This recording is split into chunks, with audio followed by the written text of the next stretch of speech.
Em nome do Pai, do Filho e do Espírito Santo. Amém.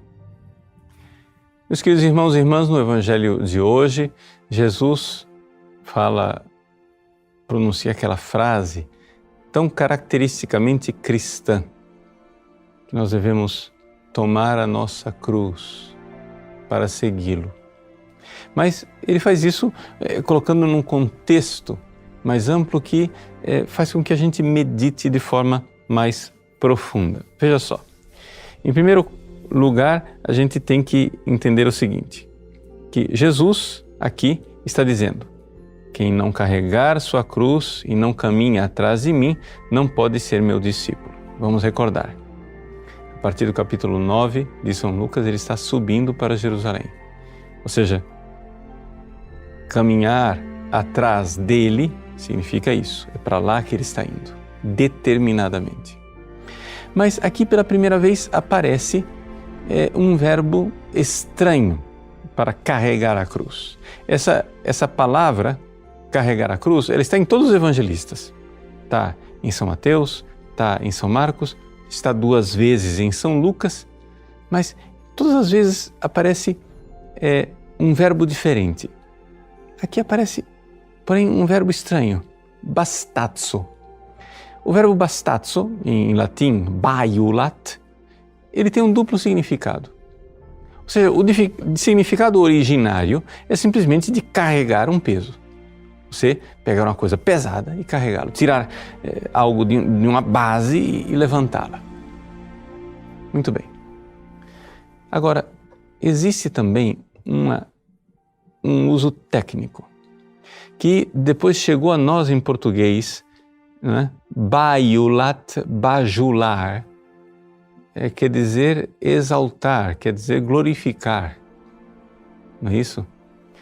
Então, aqui se usa para carregar a cruz um verbo que pode significar também o carregar processionalmente um troféu, numa procissão, em triunfo.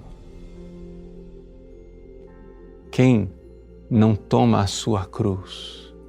É como se estivesse ali meio que escondido por trás dessa ideia, a realidade de que a cruz, sim, ela é um peso, ela é um fardo, mas ela é gloriosa também.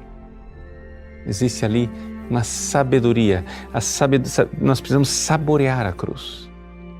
Então, qual é o contexto no qual esta palavra é colocada? Bom, em primeiro lugar, São Lucas nos coloca diante dessa realidade que nós temos que preferir Jesus ao nosso pai, à nossa mãe, nossa mulher, nossos filhos, nossos irmãos, nossas irmãs.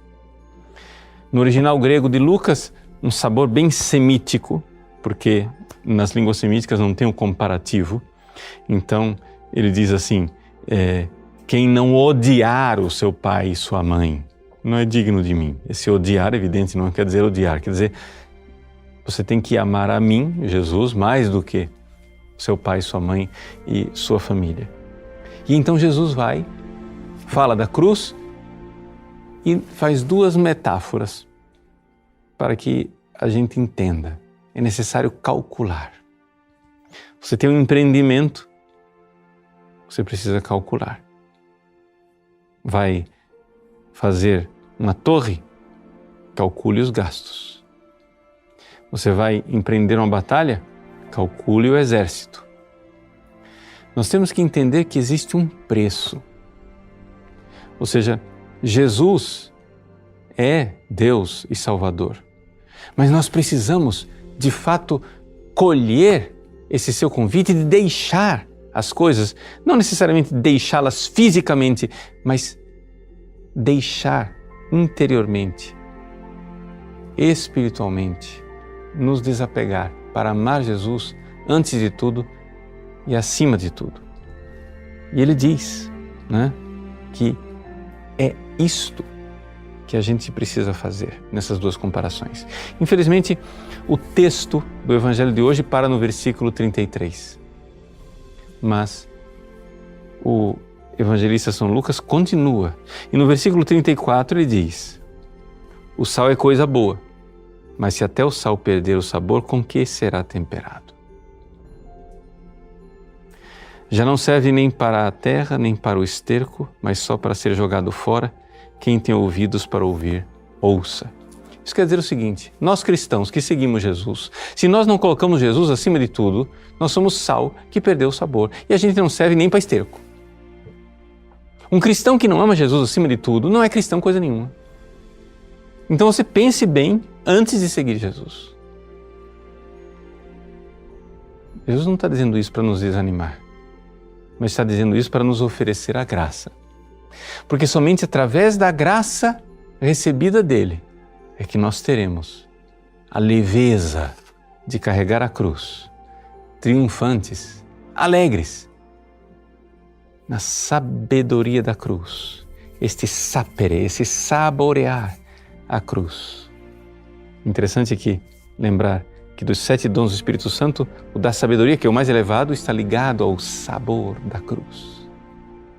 Pois bem, ver na cruz uma glória, uma alegria.